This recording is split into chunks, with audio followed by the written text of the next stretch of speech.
We are very transparent here on the Graham Lake and Mac Lane podcast. And the one win was NC State over Virginia because, Yes, we because did it. we did it. Either way, the ACC was going to come out on top because it was ACC on ACC crime, but it was a non-conference game because this is an old school rivalry, didn't get scheduled. So they did make it part of the scheduling, which I actually really like because the ACC only plays 8 conference games. So it added a ninth, which was actually fun. And we were entertained, man. Before the game on the ACC huddle, we were talking and you guys were saying, and Jimbo Fisher was saying, like, this could be a shootout. There's 2 quarterbacks between CJ Bailey on NC State and Chandler Morris at Virginia who can sling the ball around the yard. And that's exactly what we got. Yeah. NC State, though, coming out with it after a couple of big defensive stops late. And to me, that's the takeaway. We could talk about quarterbacks all day. Yeah. Kind of fun to watch. The points, hope you took the over because that most certainly hit really like in the first half. I'm pretty sure the over hit in the first half. But to me, the defense, big question mark for NC State coming in because Tony Gibson, who was their DC for years, one of the best in the business, moves on to be the head coach at Marshall. DJ Elliott comes in. What is that defense going to look like? Back-to-back weeks now, EMAC, State's defense closed the game for the Wolf. Right. They did it against ECU on a 4th down stop.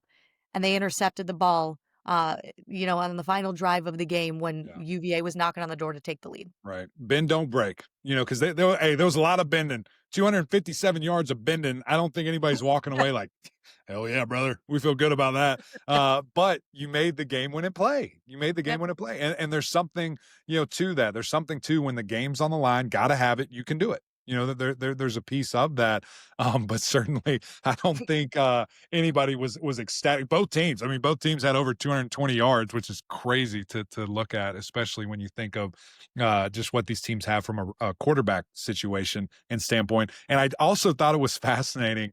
It was so back and forth all day, and then just like nobody wanted to score in the fourth quarter. Like we just stopped scoring.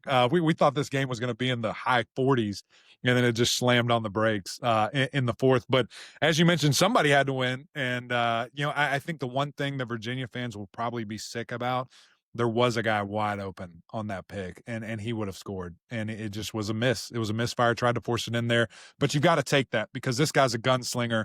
Our boy Eddie Royal.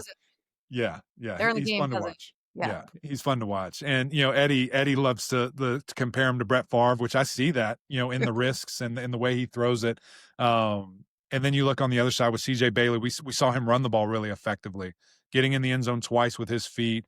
That's going to be a new wrinkle. I love what I saw from Hollywood Smothers because I've been begging and screaming and pleading, can we run the ball? And we finally did it. The offensive lineman's begging to run the ball. That's a wild concept. It's weird. It usually doesn't happen. Usually I'm pro quarterback, as we find. I just want to zing it. But when you've got to have it, they were able to do it. And as you mentioned, that interception saved the day. And you move on. You're undefeated, and you're feeling really good. About the rest of the way here. And I thought that this game would kind of be whoever wins it is set up better for the rest of the year, but Virginia played their tail off. So maybe they both can springboard off of this and, continue to climb. And they have the easiest remaining schedule in the ACC of all the teams Virginia. Which is a big deal. Which is huge for them. So while coaches would tell you, like, there's no moral victories, like Virginia should feel pretty good about themselves moving forward. Jamari Taylor's their running back. If you want to talk Hollywood Smothers on the NC State side, which finally it feels like for years you've been begging for the run game, and it finally came to fruition when they needed it the most. Virginia's got themselves a little running back there in Mr. Taylor, the transfer in from North Carolina Central. So they have pieces. They've got speed at wide receiver, and they have a defense when Cam Robinson is healthy will be significantly better. But I like both of these teams to be competitive this year, but I think it's great for NC State to be 2-0. It is one of the bigger brands, especially in this league. And it can really springboard them, I feel, especially with a young quarterback in CJ Bailey. Yeah, it's